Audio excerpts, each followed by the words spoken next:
என்னோட சேனலுக்கு உங்களை நான் வரவேற்கிறேன். இன்றைக்கி நம்ம வீடியோவில் என்ன பார்க்க போகிறோம்னு பார்த்தீங்கன்னா, எங்கள் ஊரில் நடக்கிற திருவிழா தான்.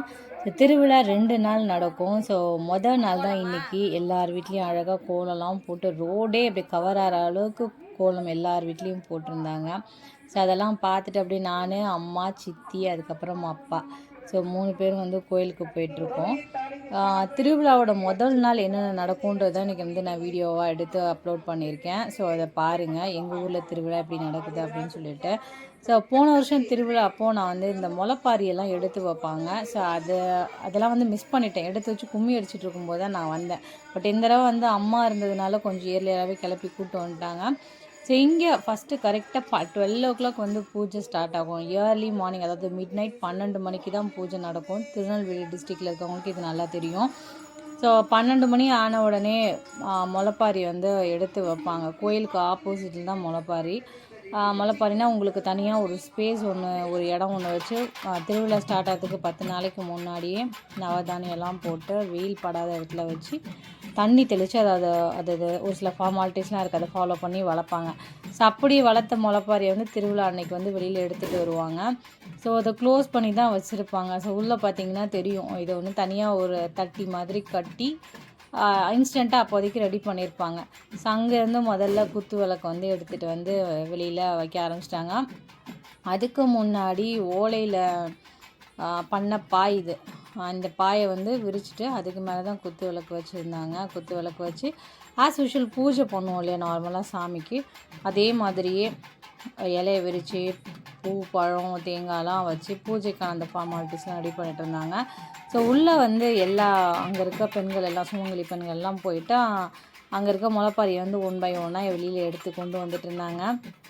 இது எப்படின்னா ஒரு வீட்டுக்கும், அந்த நம்ம வீட்டில் குழந்தைங்க இருக்காங்க அப்படின்னா ஒவ்வொருத்தரோட பேர், நம்ம யார் பேர் வேணாலும் அந்த முளைப்பாரி வச்சுக்கலாம். ஒரு வீட்டில் எத்தனை பேர் இருக்காலும் வச்சுக்கலாம்.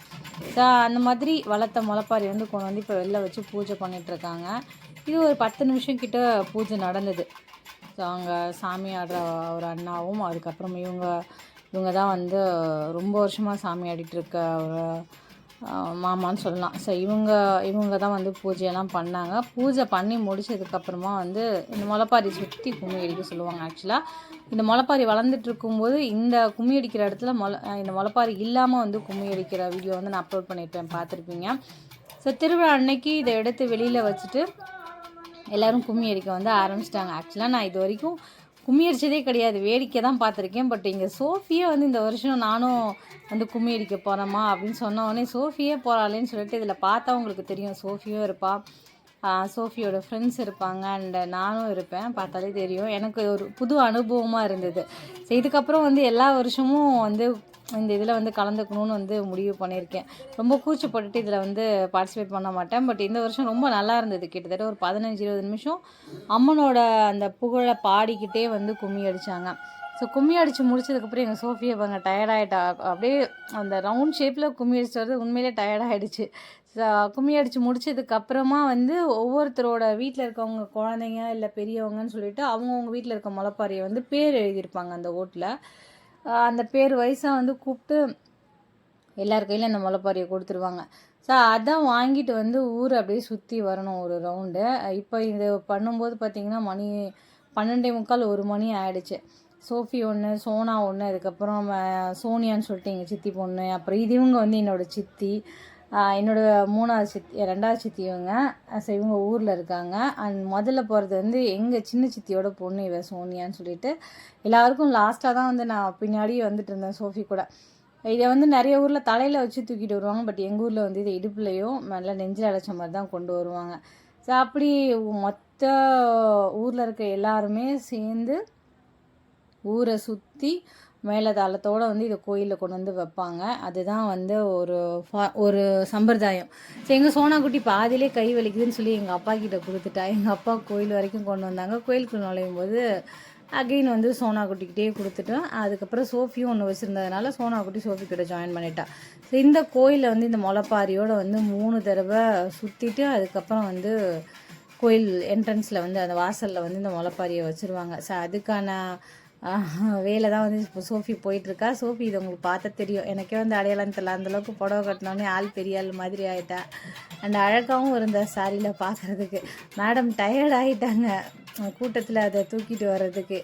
இதுக்கு முன்னாடி பழக்கம் இல்லைனால சோஃபி வந்து ஒரு 7 வருஷத்துக்கு அப்புறம் இப்போ தான் வந்து இந்த ஊருக்கு வரா. சரி, நான் வந்து போன வருஷம் போயிருந்தேன் கிட்டத்தட்ட ஒரு 10 இயர்ஸ்க்கு அப்புறம். அண்ட் சோஃபி வந்து ஒரு 7 இயர்ஸ்க்கு அப்புறம் இப்போ தான் வந்து அவளுக்கு அது புது அனுபவமாக இருந்தது, சந்தோஷமும் ஃபீல் பண்ணான். ஸோ எல்லோரும் கோயிலை சுற்றி வந்து ஒன் பை ஒன்னாக வைக்க ஆரம்பிச்சிட்டாங்க. மற்றவங்க எல்லாருமே அங்கே வில்லுப்பாட்டு அப்படியே இந்த அம்மனுக்கு சன்னதிக்கு எதிர்த்த மாதிரியே வந்து வில்லுப்பாட்டு இருக்கும். ஸோ அங்கே வந்து வில்லுப்பாட்டு வந்து பாட ஆரம்பிச்சிடுவாங்க. ஸோ மற்றவங்களும் அங்கே போய் உட்காந்துருவாங்க. இந்த முளைப்பாரி வச்சதுக்கப்புறமா ஒன் பை ஒன்னாக வந்து சாமிலாம் வந்து ஆட ஆரம்பிக்கும். யாரெல்லாம் நேர்த்தி கடன் பண்ணணுமோ அதையும் வந்து இதோடு சேர்த்து எடுத்துகிட்டு வருவாங்க. அப்படியே மொத்தமாக கோயிலில் சுற்றிட்டு ஒன்று ஒன்றையும் வந்து எடுத்து வைக்க ஆரம்பிச்சிருவாங்க. ஸோ இதுக்கப்புறம் தான் வந்து பயங்கரமாக சாமியை ஆடுறதெல்லாம் வந்து இருக்கும். எங்கள் சோஃபிலாம் பார்த்து மிரண்டுட்டா. ஸோ அந்தளவுக்கு உக்கிரமாக வந்து ஆடுற சாமியும் இருக்குது, சாதுவாக ஆடுற சாமியும் இருக்குது. பார்க்கும்போதே நமக்கே உடம்பெல்லாம் அப்படியே சிலுத்துரும். அந்தளவுக்கு வந்து சாமி மேலே ஒன்றி போயிடுவோம். அந்தளவுக்கு அந்த சாமியோட ஆட்டம் இருக்கும்.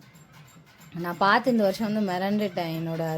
இங்கே பார்த்தீங்கன்னா பக்கத்து வீடு, எடுத்த வீடு, அடுத்த வீடுன்னு எல்லாருமே மாமா, சித்தப்பா, பெரியப்பான்னு உறவுக்காரங்க தான் இங்கே இருக்கவங்க எல்லாருமே.